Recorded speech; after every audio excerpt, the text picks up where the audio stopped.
കമൽനാഥ്, കൊച്ചിയെ സംബന്ധിച്ച് ഇന്ന് ആരൊക്കെയാണ് രാവിലെ ആലുവയിലെ സ്ഥാനാർത്ഥി LDF സ്ഥാനാർത്ഥി എ മാരിഫ് നാമനിർദ്ദേശ പത്രിക സമർപ്പിക്കാൻ പോകുമ്പോൾ നമ്മളത് തത്സമയം നൽകിയിരുന്നു. അതുപോലെ പി രാജീവ് കളമശ്ശേരിയിലെ സ്ഥാനാർത്ഥി, മറ്റാരൊക്കെ?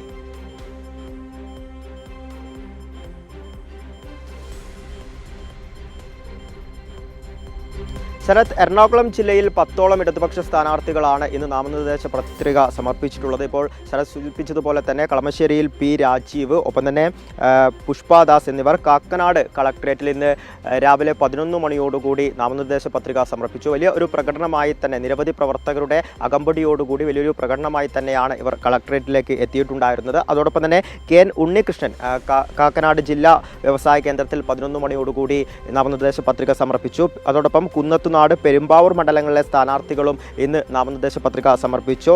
അതോടൊപ്പം രാവിലെ 11 മണിയോടുകൂടിയാണ് AM ആരിഫ്, ആലുവ മണ്ഡലത്തിലുള്ള സ്ഥാനാർത്ഥിയാണ്. അദ്ദേഹവും ഇത്തരത്തിൽ വലിയ പ്രകടനമായാണ് ഈ താലൂക്ക് ഓഫീസിലേക്ക് എത്തിയിട്ടുണ്ടായിരുന്നത്. ഈ ആലുവ താലൂക്ക് ഓഫീസിൽ തന്നെ സാജു പോൾ അങ്കമാലിയിൽ നിന്നുമുള്ള സ്ഥാനാർത്ഥിയാണ്. അദ്ദേഹം അല്പസമയം മുൻപാണ് ഈ പത്രിക സമർപ്പണം നടത്തിയത്. ഒപ്പം പറവൂർ മണ്ഡലത്തിലെ സ്ഥാനാർത്ഥിയായിട്ടുള്ള ടൈസൺ മാസ്റ്റർ 10:30 പറവൂർ താലൂക്ക് ഓഫീസിൽ പത്രിക സമർപ്പിച്ചു.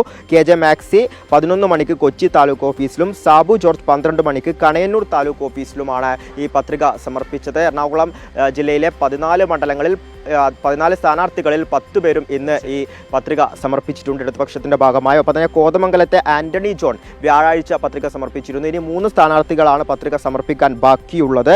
വൈപ്പിൻ, പിറവം, മൂവാറ്റുപുഴ എന്നീ മണ്ഡലങ്ങളിലെ സ്ഥാനാർത്ഥികളാണ്. ഇവർ 23-ാം തീയതി, അതായത് തിങ്കളാഴ്ചയോടുകൂടി പത്രിക സമർപ്പിക്കും. ശരത്.